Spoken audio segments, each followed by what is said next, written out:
नमस्कार, स्वागत है आपका। कोलकाता नाइट राइडर्स के खिलाफ चेन्नई को अपना अगला मुकाबला खेलना है और इसलिए महेंद्र सिंह धोनी ने एक बार फिर से कोशिश तो यही की है कि विनिंग प्लान जो है वो बनाया जा सके। उनके विनिंग प्लान में अब वो पुराने खिलाड़ी नहीं है जो कि हमने इस आईपीएल में लगातार खेलते हुए जिन्हें देखा। उनके विनिंग प्लान में इस बार युवा खिलाड़ियों को मौका दिया जा रहा है, जिसमें ऑब्वियसली ऋतुराज गायकवाड़ का नाम है, जिसमें जगदीशन का नाम हो सकता है, जिसमें साई किशोर का नाम हो सकता है। ये सारे वो खिलाड़ी हैं जिनको लेकर के बातचीत लगातार हो रही थी कि इन्हें मौका क्यों नहीं दिया जा रहा है। उसके बाद धोनी ने बोला इनमें वो स्पार्क नहीं है, लेकिन बीते मुकाबले में आरसीबी के अगेंस्ट चेन्नई ने जो जीत हासिल की उसमें युवाओं का ऐसा प्रदर्शन देखने को मिला जिसको लेकर के लगता है यार कि बात तो बन सकती है। अब ऐसे में धोनी के विनिंग कॉम्बिनेशंस को लेकर के बात की जाए तो निश्चित तौर पर एक बड़ा पॉइंट जो उसमें होगा वो ये होगा कि क्या महेंद्र सिंह धोनी इन नए लड़कों को उसी तरह से प्रमोट करेंगे जैसा हमने बैंगलोर के अगेंस्ट देखा था।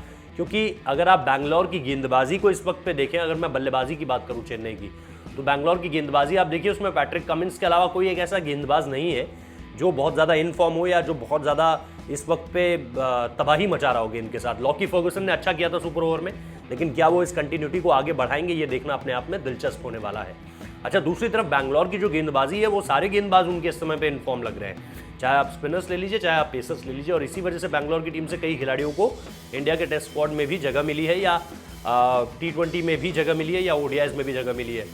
तो ये सारी की सारी चीज़ें जो है वो बताती है कि इस वक्त पे चेन्नई की बैटिंग को अगर थोड़ा सा और कॉन्फिडेंस चाहिए जो महेंद्र सिंह धोनी अपने खिलाड़ियों को देते हैं, तो उसके लिए बल्लेबाजों को थोड़ा और ऊपर अगर बल्लेबाजी, मतलब ज़्यादा से ज़्यादा जितनी वो गेंदें खेले उतना ज़्यादा उनके कॉन्फिडेंस के लिए अच्छा होगा।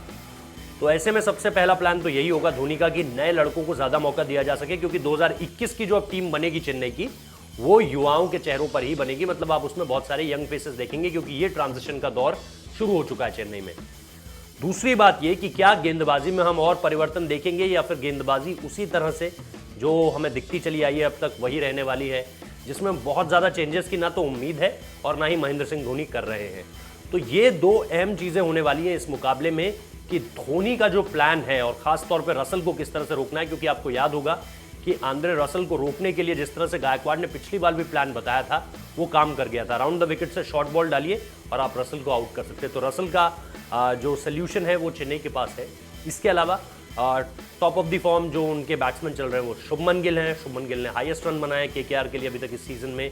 इसके अलावा नीतीश राणा अच्छी फॉर्म में है, हालांकि पिछले मैच पर डक में आउट हुए थे। और इसके साथ साथ ऑयन मॉर्गन का जो सोल्यूशन है क्या वो महेंद्र सिंह धोनी के पास है। ये 2-3 बहुत इंपॉर्टेंट एस्पेक्ट्स होने वाले हैं इस गेम के। साथ ही साथ KKR की गेंदबाजी, जैसा मैंने कहा कि फर्ग्यूसन और अगर आप पैट्रिक कमिंस को छोड़ दें तो फिर किसी गेंदबाज में इतना ज़्यादा दम दिखाई नहीं दे रहा।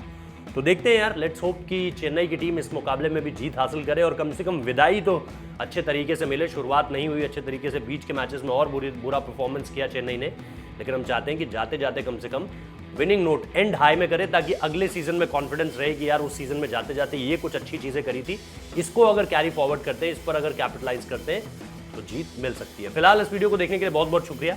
अगर आप भी ये सोचते हैं कि चेन्नई इस मुकाबले में इन बदलावों के साथ आए और इस प्लान के साथ आए तो जीत हासिल कर लेगी, तो फिर हमें ज़रूर बताइए कमेंट में। बहुत बहुत शुक्रिया।